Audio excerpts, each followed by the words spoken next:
and welcome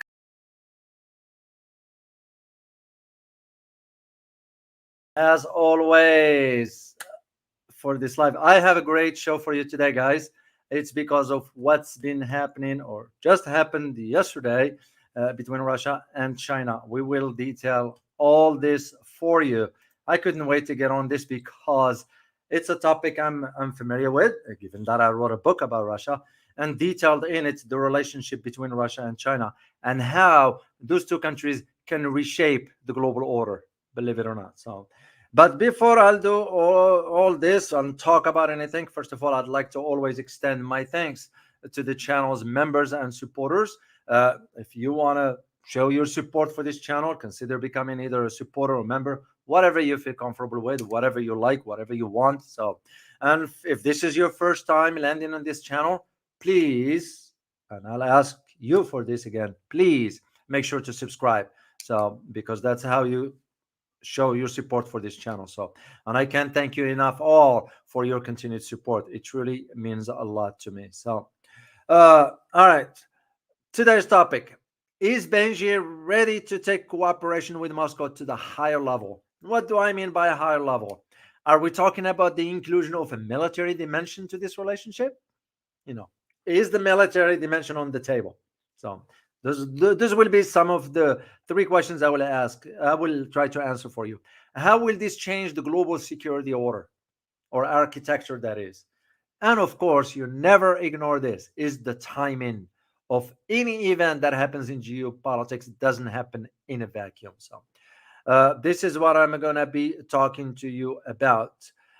Before I'll do this, also, of course, I'll do a tour around the world briefly for two main events that came under my radar and I wanted to share with you. Let me share the image with you guys. And by the way, give me a thumbs up if you can hear me, because I want to make sure. I don't assume. I'd rather ask you, and please give me a thumbs up so to make sure that you can hear me.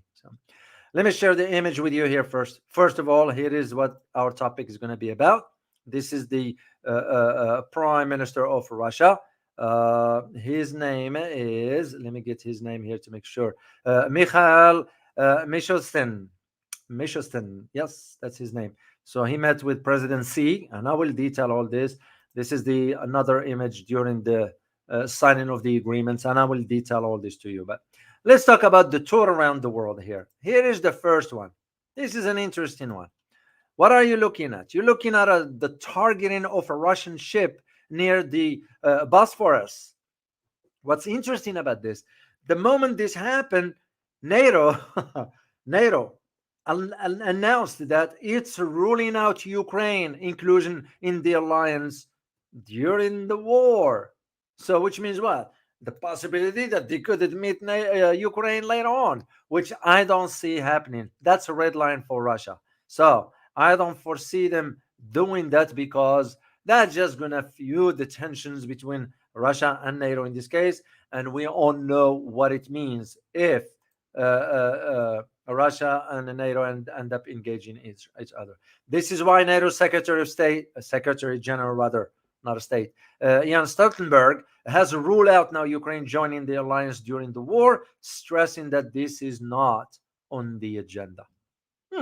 Interesting how they play with words when they, NATO in this case, was the one that fomented and created the tensions to begin with.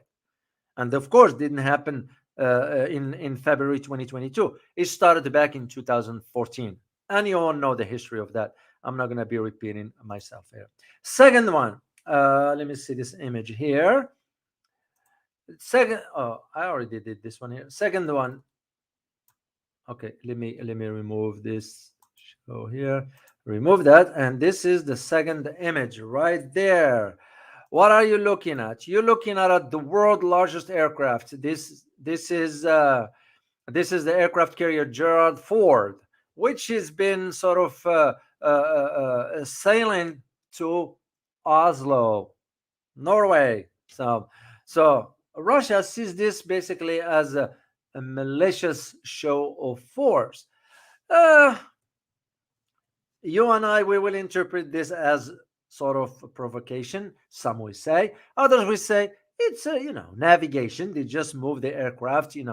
But the question is, okay, you could move your aircraft elsewhere, not close to Russia's borders. That is because that is problematic. This is no different than what's taking place on the Taiwan Strait. You know, when for example, a U.S. Aircraft, or I'm sorry, U.S. Naval assets or Western naval assets goes there, they call it, of course, freedom of navigation. How will we feel if Russia or China move their own vessels, their own naval assets to, let's say, Alaska, okay, or close to Hawaii or the Gulf of Mexico? You know, are they gonna be saying, "Well, it's freedom of navigation"? Yeah, they have the right to. So you can just see, because that just, to me, didn't make any sense doing this one here. So this is the third image I want to share with you is this one right here. This has nothing to do with politics, by the way. Look at this image here. It's a very sad image. It's really sad. What are you looking at? You're looking at it with the spread of the digital technologies in all fields. Children, yeah, that's a kid of about 11 years old or so, spending long hours in front of TV, the idiot box, as I call it. Screens and computers causing many diseases, especially overweight and obesity. Let alone the food those little kids eat, junk stuff, and it's just sad. It's very, very, very sad to see what's going on. So anyway, let's move on to our topic. I don't have a health tip for you today, guys, because I just didn't get enough time. And if I don't research it enough, I am not going to cut the corners and just put the stuff for you because I want to do it. No, no, no, no. If it's not that right, I don't do it. That's how I roll. So, well, first, let me say thanks to all of you who joining me. I have Michael here, Michael Django from Washington, D.C.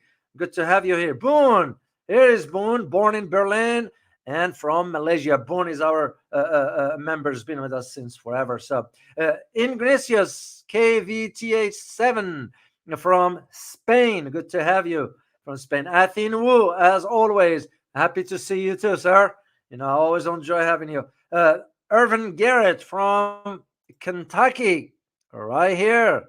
Good to have you. I'm glad to see you joining me here. So I truly appreciate you all for being here. Thank you guys for giving me the thumbs up regarding the sound. So it's working perfect. So, okay, guys, let's jump into our talk here about this is an interesting topic. So the Russian Prime Minister, Mikhail Mishustin, was, by the way, he's a seasoned guy. He's been around. I've been reading on his profile from way back. So has arrived to China. It was yesterday, and to sort of have a talk with his counterpart, but also to meet with President Xi. And that's what happened yesterday. So when he visited, as I said, he was scheduled.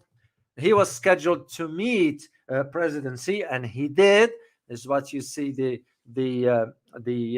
picture that I showed with you earlier. So he arrived on Monday, which is 2 days ago, in Shanghai, and where he was greeted at the airport by none other than Moscow's ambassador to China, Igor Morkelov, and Beijing top diplomats. But that's not all about that one.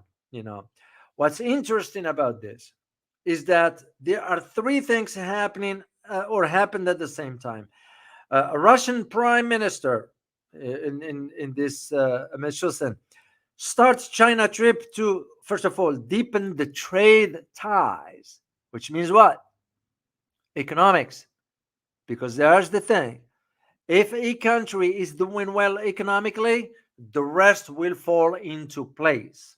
If a country is chaotic and is in a mess, of course, you will see you won't see any prosperity. You won't see any movement moving forward. Mishustin, the Russian prime minister, that is, visits coincide also with the Chinese envoy to Europe. Yeah, because the Chinese envoy is doing a European tour.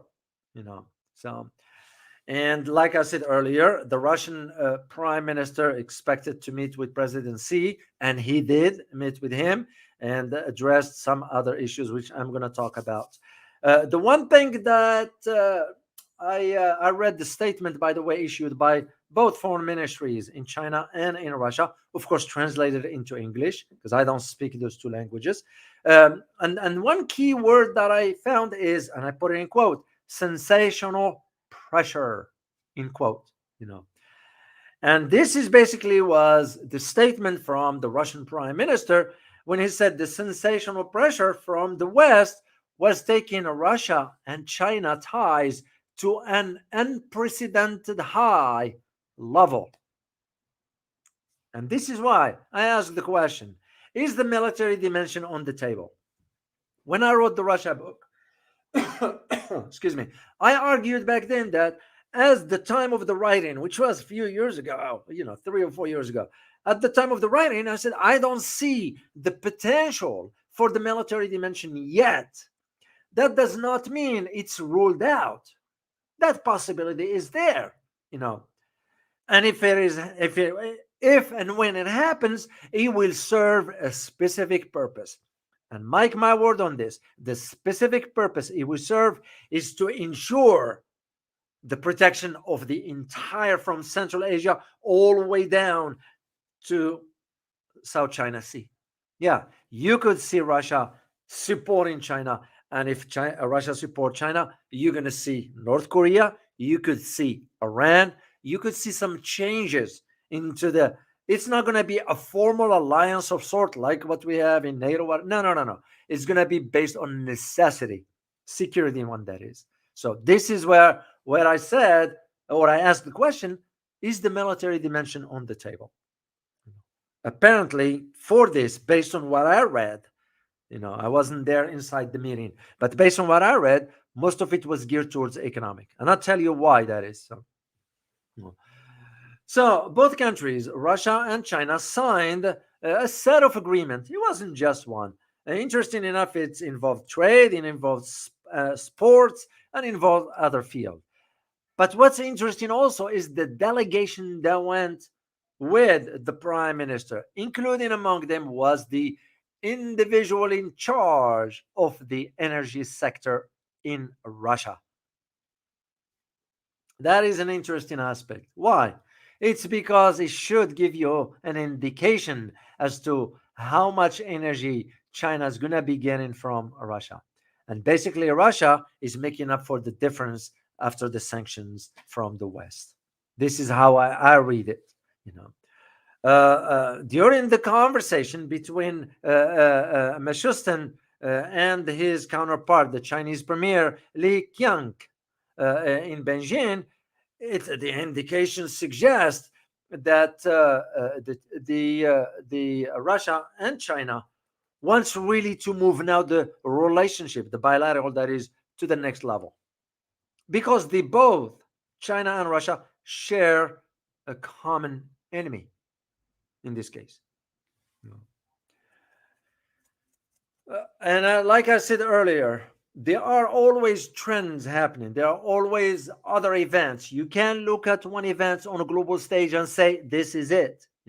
Like I mentioned, it comes on the heels of for example, Chinese envoy in Europe, but also the visit of the Russian prime minister comes on the heels also of the closure or the conclusion rather of the G7 summit, which concluded on Sunday before that. And why is this important? It's because the final communique from the G7, which has a declaration that singled out both countries, Russia and China. Out of all the conflicts that's going on around the world, that's the only two, which is ridiculous and odd. And you can just tell it was targeted for specific audience for that. They didn't even talk about Ukraine. That's how the G7 emerged. What they mentioned is basically Russia and China. So it tells you right there where the priorities are. That's the way I see it. So, of course, we can't deny the facts, and then usually I don't sugarcoat things the way they say them the way they are. We can't deny the fact that Russia is being squeezed hard now with the sanctions, but apparently the relationship with China is making up for that difference. That is why it is China that is benefiting more from the bilateral with Russia than the other way around. It's business, it's strategic, you know. That's just how it works when it comes down to international relations or diplomacy and so forth. China is not going to do things out of, just because it feels like it. No, no, no, no, no. It's because of a strategic interest. Russia is not going to be willing to accept the assistance from China rather, because it likes China. No, no. It has to do with the strategic interest, and rightly so. So, but when you look at what's at the heart of it, okay, you look at as I said, the focus on this is why I asked the question: is the military dimension on the table? And yet, so far, based on the statements issued from both parties, most of the things indicated about the economic aspects. And I'm going to share some numbers with you to put things in perspective in perspective for you. So, trade between, excuse me,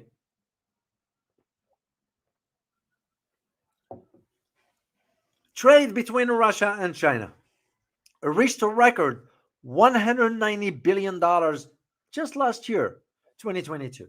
You know, and this one was stated according to the Chinese customs data. Now, it's up to you whether you want to believe that or not. I can't decide for you. I did check some other sources. The number's slightly different, and you will expect that. It's not going to be on the target, but at least within the ballpark. But again, it is your decision, not mine, whether you want to believe for that or not. But to me, the indication of what I see on the ground, like the amount of massive energy that China brings from Russia, and the trade between the two countries, it would suggest the numbers reflect that reality. So what the Prime Minister Mishustin told his counterpart Li after the grand welcome in Beijing, he said, and I quote, I get you the quote here, guys: "Today, relations between Russia and China are at unprecedented high level." End of quote. Again, the wording when it comes down to diplomatic statements, guys, if you learn anything about international relations, the words are measured. This is what makes a good diplomat. Good diplomat doesn't scream loud, and good diplomat doesn't speak randomly either. A good diplomat understands the weight of words, and he or she has to be very careful when delivering those kind of statements. That's why you don't have, and I don't say you, we speak for us here. We don't have in Washington seasoned diplomat. We have what I call them amateurs. And I don't shy away from this, and I'll say it to their faces. I hope they are watching this live stream. So if they can sit down and learn something. So, he added also that this is the Prime Minister Mishustin. He added, and I quote, let me get the quote here for you. They are characterized by mutual, when I say they, he's referring to China and Russia. They are characterized by mutual respect of each other's interests, the desire to jointly respond to challenges, which is associated with increased turbulence in the international arena, and the pattern of sensational pressure from the collective West. End of quote. It is very loaded. You pick up just few words, and I'll share it with you quickly. Brief few words: mutual respect. What do we mean by this? Mutual respect as far as strategic, of each other's interests. Interests of Russia is to ensure the delivery of its energy, for example. Interests of China is to ensure access to energy undisrupted. Strategically, interest for Russia is to ensure its periphery is secure. Interest of China is to ensure its periphery in the South China Sea is not disrupted. This is, economic interests as well. This why these words are very, very measured. Mutual respect and shared in interest. Okay. The second one has to do with a jointly response to challenges. That tells you what? If I am to put my geopolitical analyst hat, it tells you that they are preferring that the new global order will not be managed by one country. It's not just China by itself. It's not Russia by itself. It's joint. As we always say for us in the U.S., the saying goes, two heads better than one, which is true. When you exchange your ideas with other, you always come up with something better. Instead of working by yourself, sometimes it's better to do it that way. So respond jointly to challenges.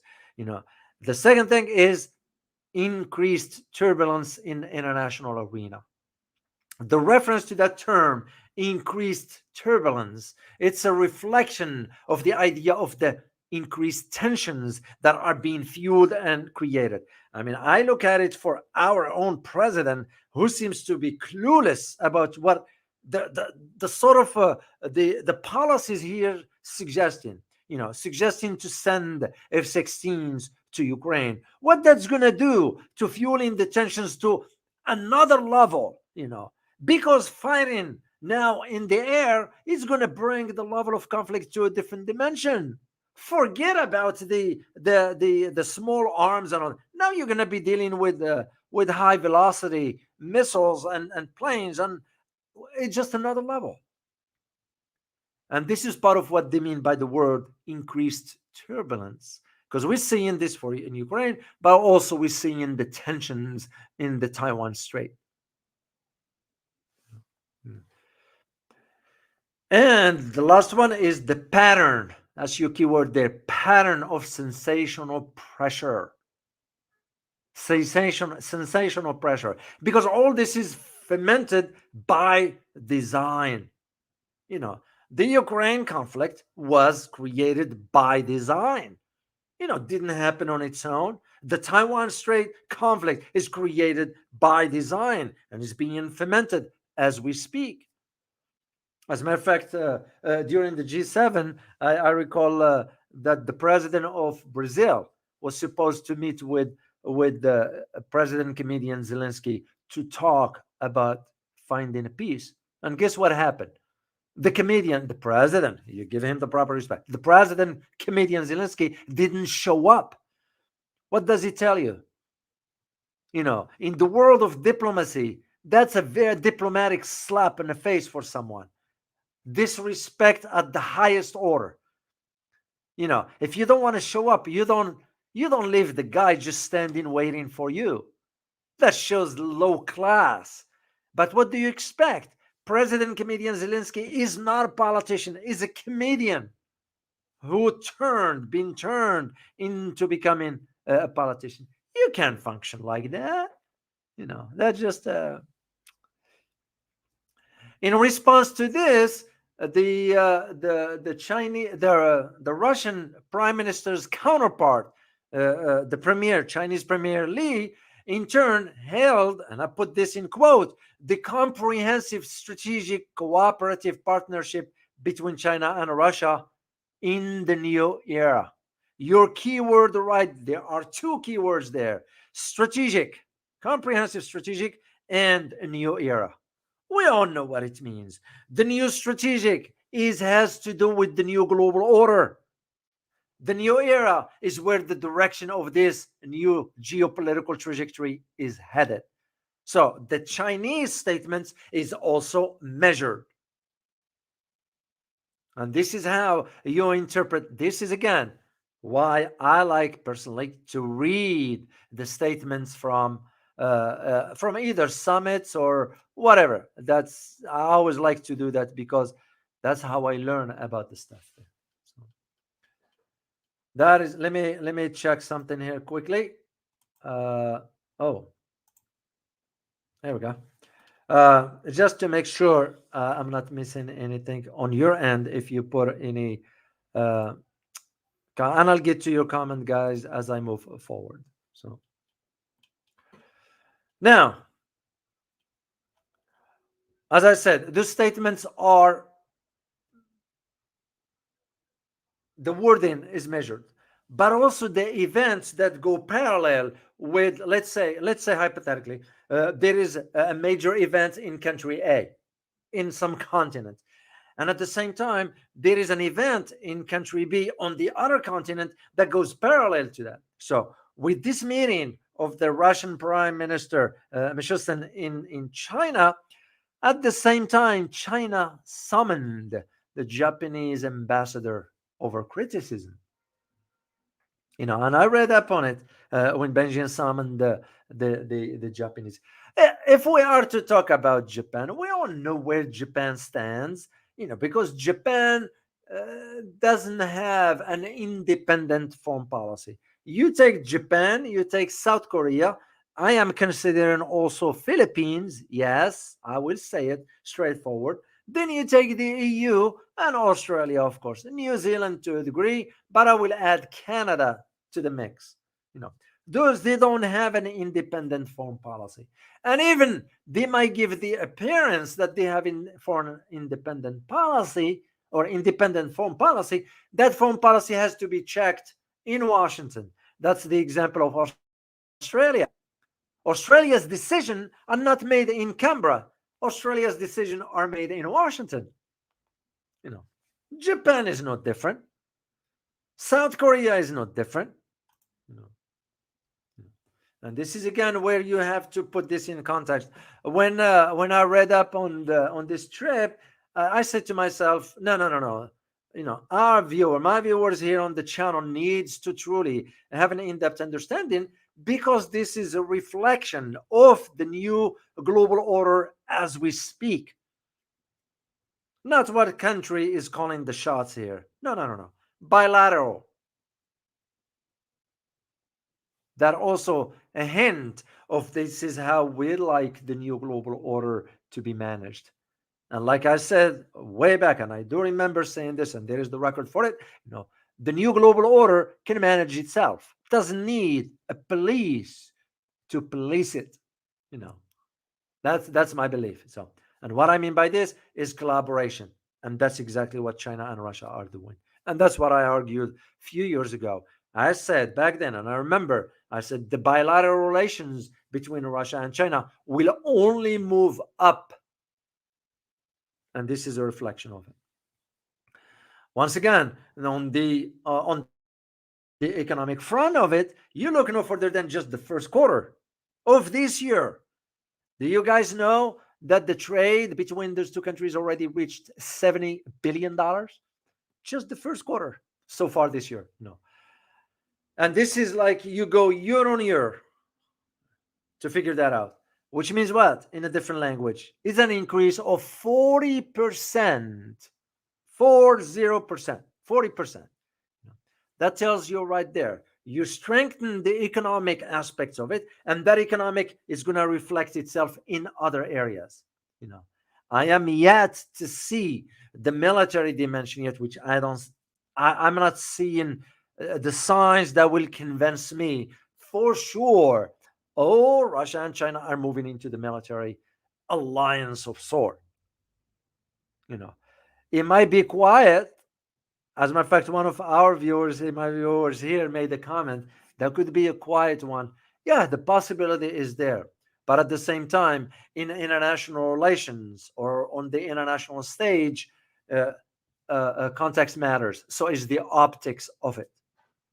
Because if it kept hidden, what significance doesn't have or does have, versus if Russia and China announced their military alliance on global stage, and you can only imagine with their strength combined, who's going to challenge them? I mean, think about it. Some might say, well, NATO. No, not for what the capabilities of both China and Russia combined. Remember, because we in the United States, we do have a military strength, and the question for us is, are we able to take on two fronts simultaneously? I don't think so. There are those in Washington do not like to hear that, because we always have to project power, which is fine, but you can't be lying about it. because you put in the lives of those soldiers that they don't even understand what they're fighting for, you know let alone you're fighting a force. You combine China and Russia together capabilities wise, and this is where that difference is. And now the other aspects to this economic ties, because that was the whole purpose of the trip, it's also investments. Now I am aware of how much China is putting in an investments in the Arctic, not even inside Russia, way up.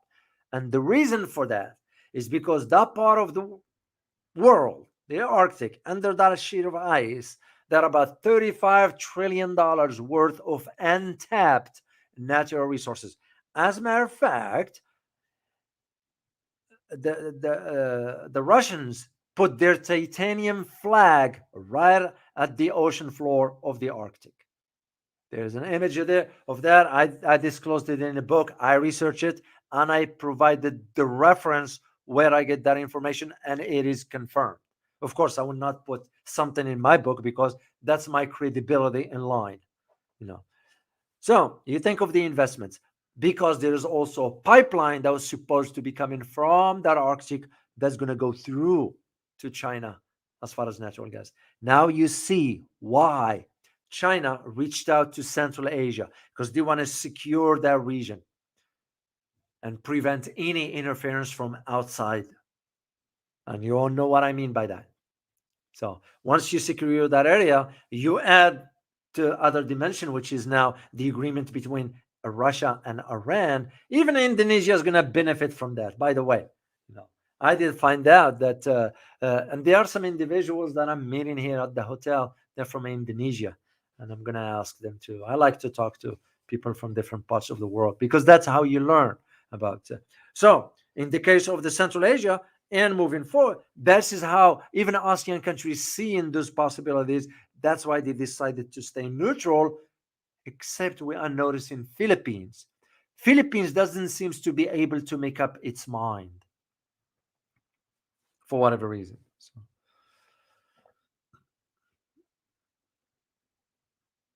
now, even the Chinese part, the premier, the Chinese premier Li, he added, and I put this quote here: strategic large-scale projects are steadily advancing. End of quote.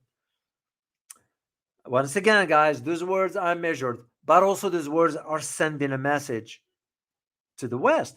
Because the pressure of the West, thinking that they're going to just pressure these countries and they're going to cave in. They won't. They won't. Strengthening Russia and China, strengthening their bilateral ties on mainly on the economic front and the investments at the moment, is going to pave the way for the possibility of the military. Maybe, maybe not. We shall see. And like I said earlier, the Prime Minister of Russia, Mishustin, he went to China accompanied by the Deputy Prime Minister, Alexander Novak. Now, why is this guy important? Well, it's because Alexander Novak, based on what I know about the guy, and I read up on him, of course, Alexander Novak is the one who handles Russia's energy policy. You don't take somebody at that status with you on a trip unless you are planning on ensuring access to the Chinese market and extending the contracts. That is exactly what is going on. This is why Alexander Novak is in China along with the Prime Minister Mishustin. And because remember also, Russia's top customer when it comes out to energy, which country? If any of you can put this on the chat box, which is Russia's top energy customer? Let me see if any of you will put that. I like to engage you guys, like we always say.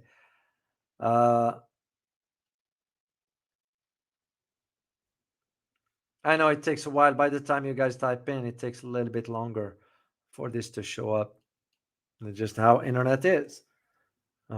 Let me say thank you first while you guys type in that. I want to say thank you to Boone. Thank you so much. The old emperors say war is not only about armies, but also economics and logistics. End of quote. No military support, but economic support. So you're absolutely correct, Boone. And history proves that. You can have all the military, but if your economy is weak, forget about it. Thank you so much for sharing this, and thank you so much for your support, continued support, and the super sticker. Truly appreciate it. So, all right, let me see who answered the question here. Uh, George, which country is the top? No, it's China. It is China. China is a question more. He wrote that. Yeah. Thank you for putting that in. Yeah. Indeed, it is China. It's because this is why you have an top energy analyst or advisor going to China. He's not going to go for just for the heck of the trip. He's going to ensure that the contracts that exist and the one to be created with China are long term. And this is why when the conflict with Ukraine started, Europe is going to, and there is a record for it, by the way, guys. You can check it out. I said it back then. Europe will not be able to survive without Russia's energy. Why? Because it's proximity, logistics, and cost. And second thing, I said Russia will be able to replace, after the sanctions, will be able to replace its energy that is sending to Europe just between two markets, the largest markets in the world, China and India. And this is the example for it. So, China last year, by the way, became Russia's top energy customer as Moscow or Russia's gas exports to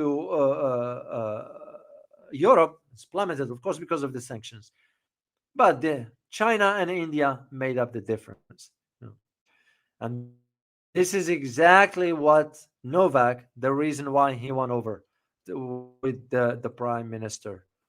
Uh, and like I said, Russia, as a matter of fact, Russia's energy supplies to China went up by 40% year on year in 2023. The year is not even over yet, and the energy is up to 40%. And that just tells you, you know what it means?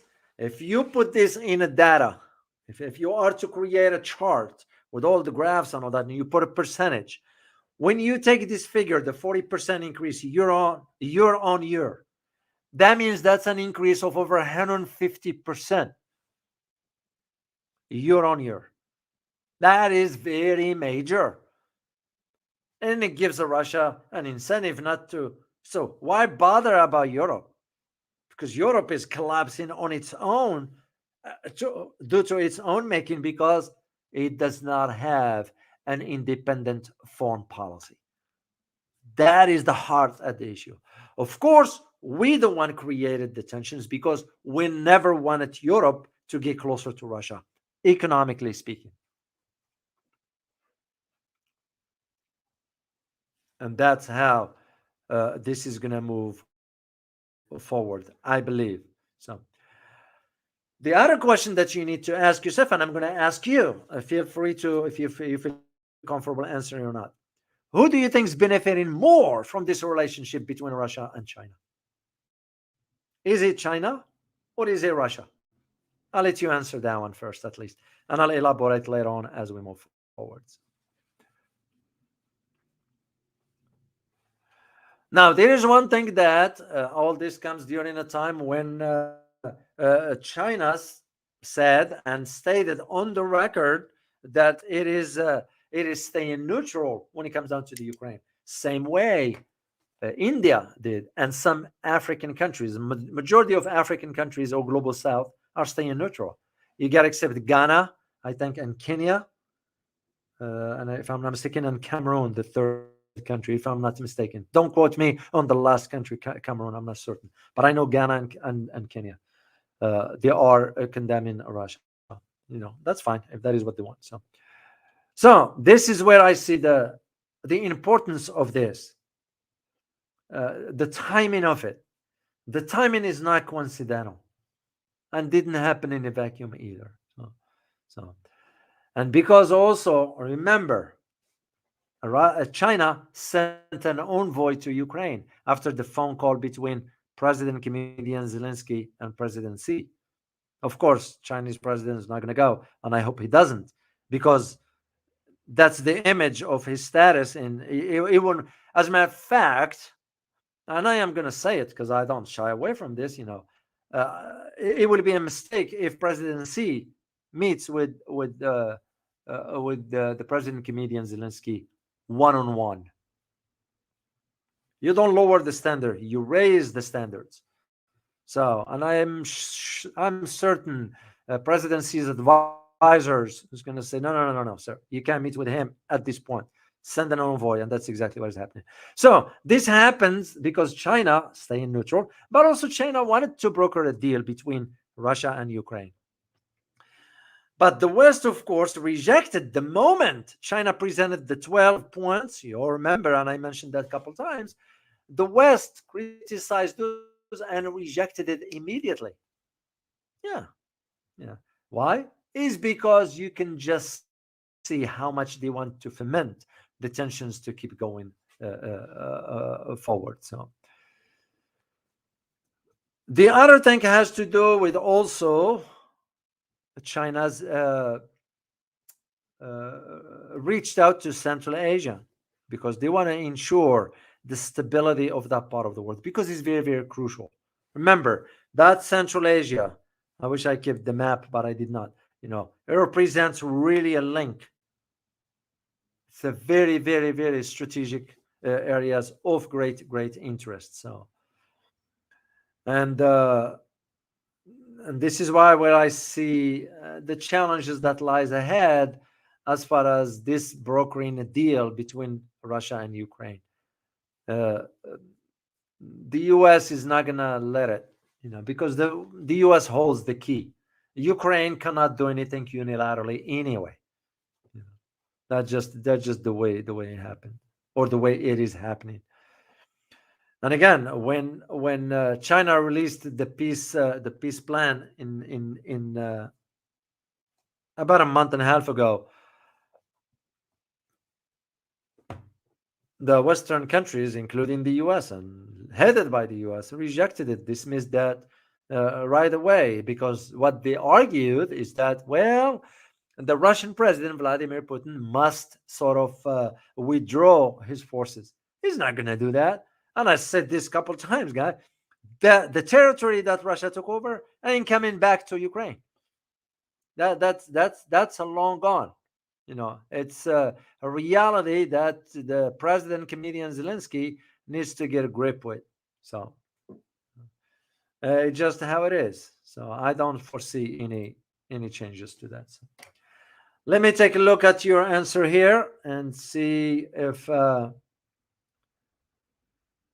you answer that one.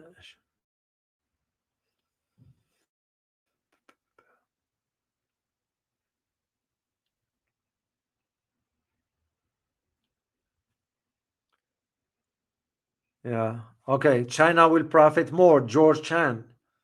Yeah. I mean, it's reality of it. China has the upper hand. I'll say it as an analyst. China has the upper hand. Is this means that China taking advantage? Not necessarily, but China also is serving its strategic interests. And most countries do that. The opportunity presented itself.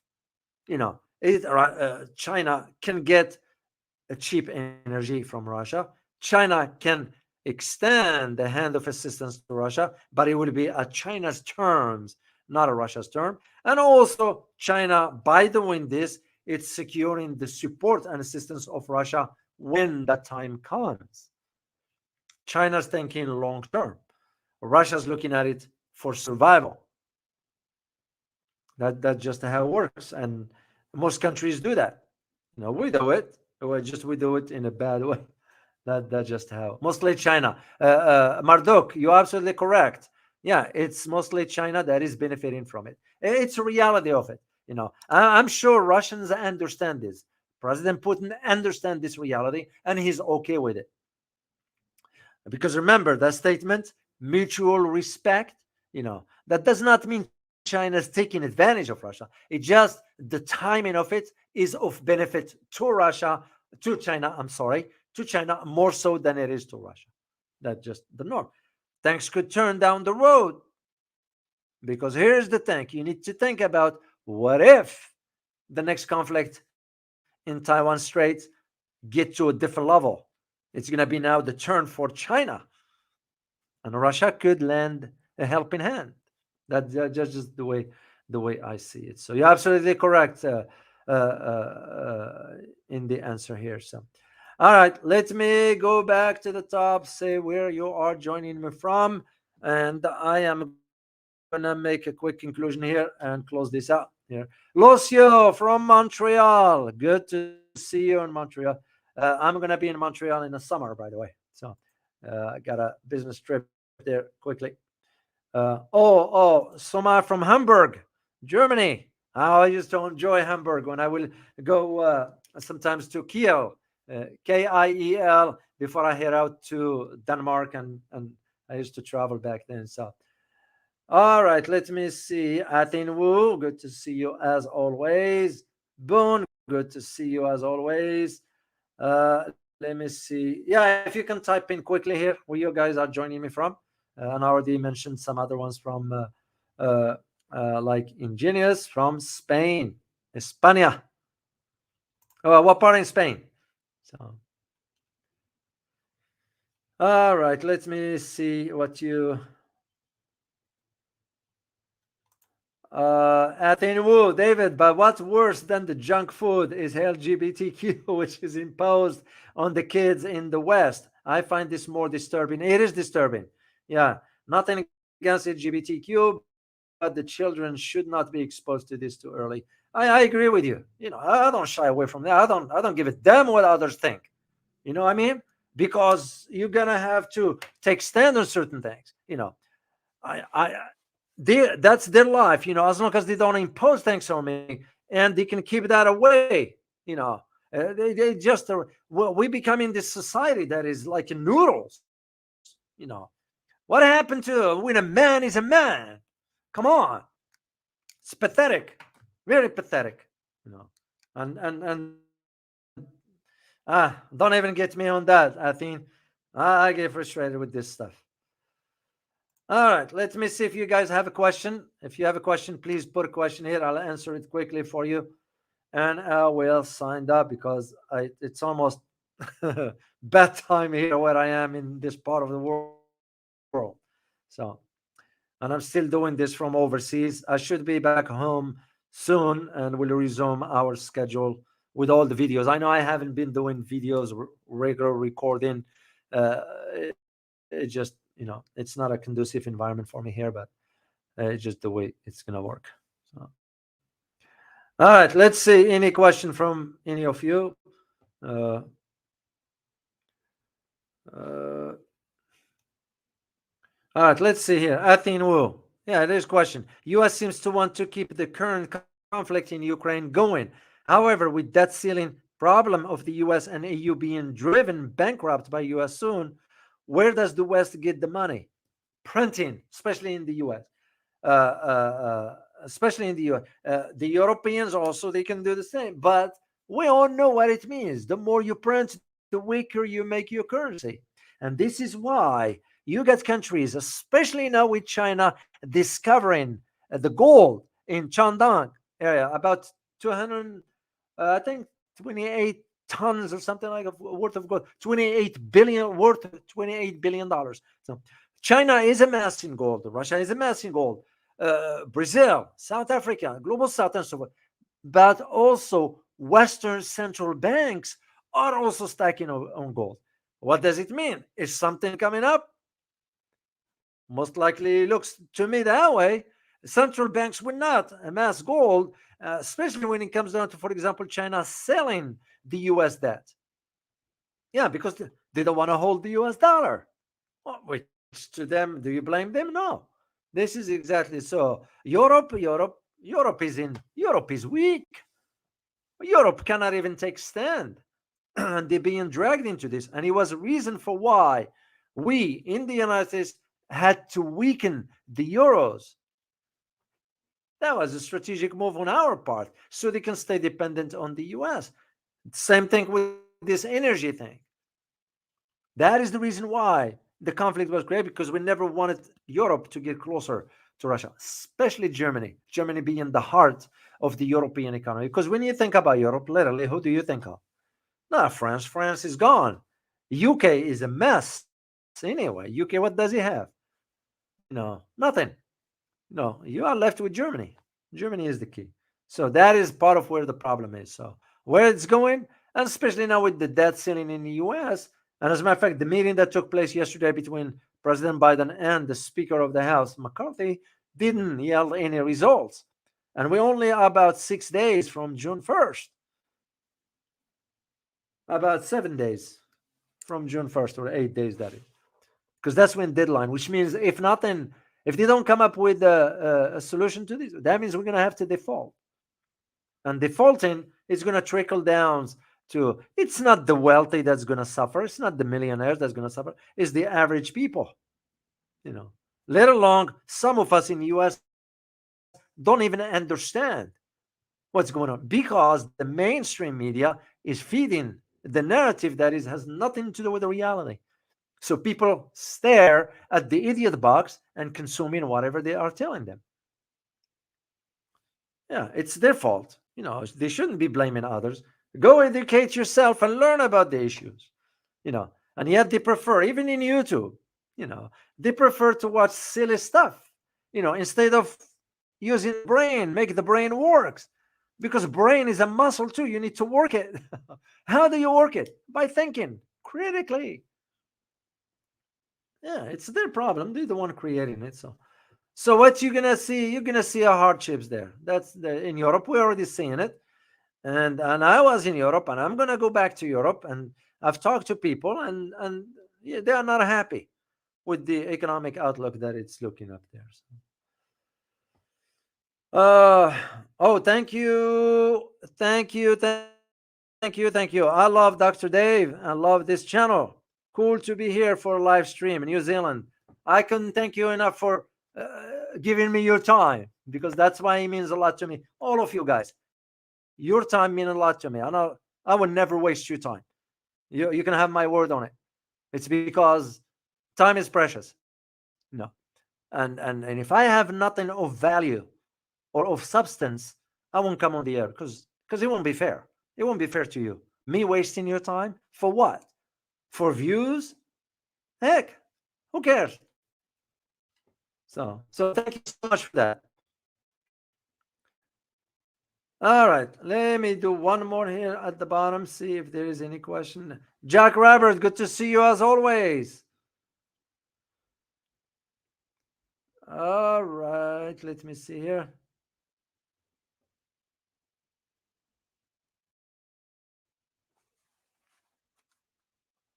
Oh, that's an interesting one. Hey, Doc, why the hell have the United States and the West doubled down on woke military marketing? If so, how can they be serious about defeating Russia and China? Yeah, it really pains me to see. I wore the uniform. I was proud to do so.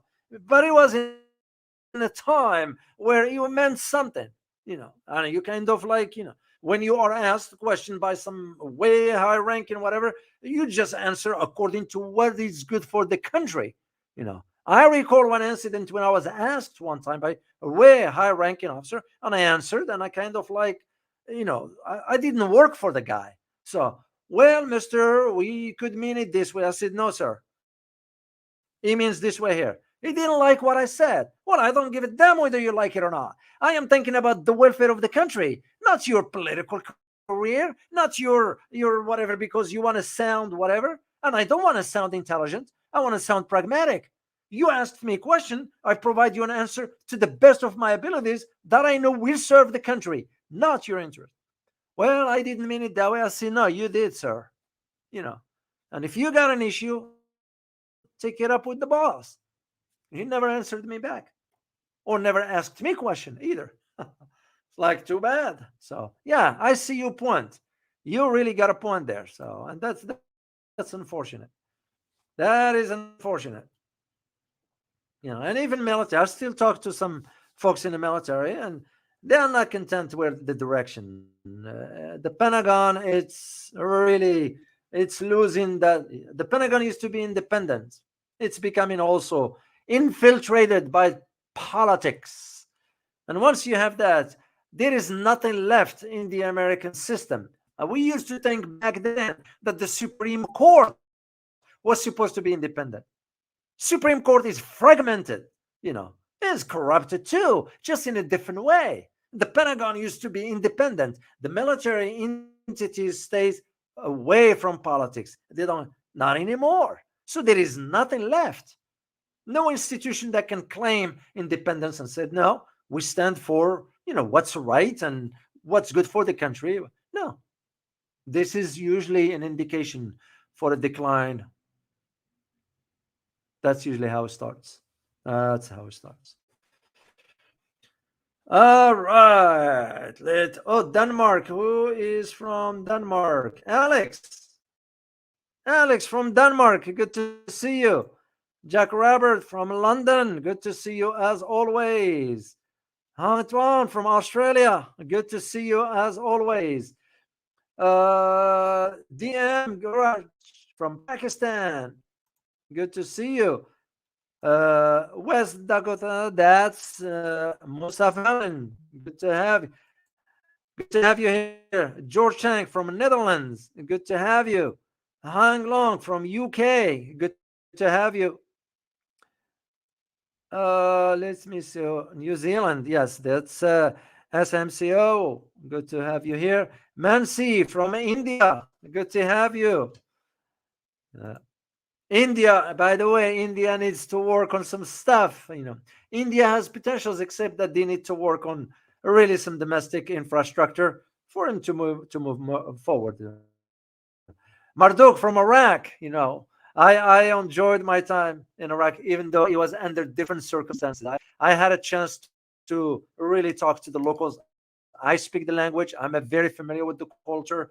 And like I said in my last show, I think, or the one before, I read in history enough about how Iraq used to be and how Baghdad used to be the center where the rules of the Arabic grammar was established. So Baghdad, it has a lot of history to it. So good to have you, Yanis from Seattle, Washington. Good to have you, Yanis, right here. Oh, I'm sorry, right here, Yanis from Seattle, Washington. So good to have you here. Let me see if any other. Oh, that's an interesting question. Spring Penny, why does the West hate Russia so much? Yeah, there is this hatred towards, and I met Russian people, and I was in Eastern Europe recently. And I will share this with you later on once I get back to the States and all that. Yeah, it's historically, if they only understand, especially after World War One and World War II, just the role that Russia played back then. But it's to create the. You have to identify the enemy. It's kind of. I don't have a word for how to describe it, because I don't hate people. Hate doesn't exist for me. It's a negative feeling. I never, anybody who hates someone else, they need to look inward. It's not a positive energy. You can hate another human being. They're just other human beings. You can't do that. Yeah, it's gonna eat you alive. That's like when you harbor either anger or something. No, it's not good. We're just passing through. So why it's and this is where, if you have a population that is educated, you know in any society in the world, once the population becomes educated and understands, you won't feel or hear or see this kind of behavior towards other human beings. you know I wish I have an answer. I really wish I have uh, I wish I have an answer to that. So, all right. Oh, somebody from Valencia, from Catalonia in Spain. Catalonia, that's nice. Good to have you here. Uh, okay. See, one more question, and I am gonna sign off. I gotta go for my walk. I walk dogs to bed. It's always nice to walk, guys. Walking is very, very, very, very important. Oh, let me say thank you to Mr. N for the super sticker. I thank you so much for your super sticker, Mr. Eman. I really appreciate it. Thank you. Uh, is Mansi. I agree, Dr. O. I appreciate your insight about India. You are most welcome. And it was never ever, and I will never ever meant to negatively. It's only meant to point out where improvements can be made. It's a positive criticism of sort. And I welcome you guys to do that with me as well. Please don't ever hesitate to criticize me as long as it is constructive. I shared with you a couple times when we have those stupid comments that have no link to reality whatsoever. And why do people will put such stupidity like that? It's reflecting on them. But your criticism is welcome. I don't shy away from it, and I welcome it, and I will work on if something needs to be whatever. It's like today, guys. I made a mistake when I put the description. I was typing so fast, and I cut and paste quickly, and I made the mistake. It was my responsibility. I fixed it later on. But thank you all for those who point that out. Dr. O, it's confusing. You're absolutely correct, and I thank you for that. He meant to be corrective. It was productive. It was like constructive, and I welcome that, and I thank you for that. So because we are a community, that's what we are. So all right, let me see, and if I don't have, and that's it. So I am gonna sign off, guys, because I need to go for my quick walk and go to bed because I get up very early at 0600 hours. So my time here in this part of the world when I'm at. I hope you find this very informative, and I can't thank you enough for joining me. And I look forward to seeing you next time. As always, remember geopolitics impact your daily life in more ways than one. Till next time, guys. Bye bye.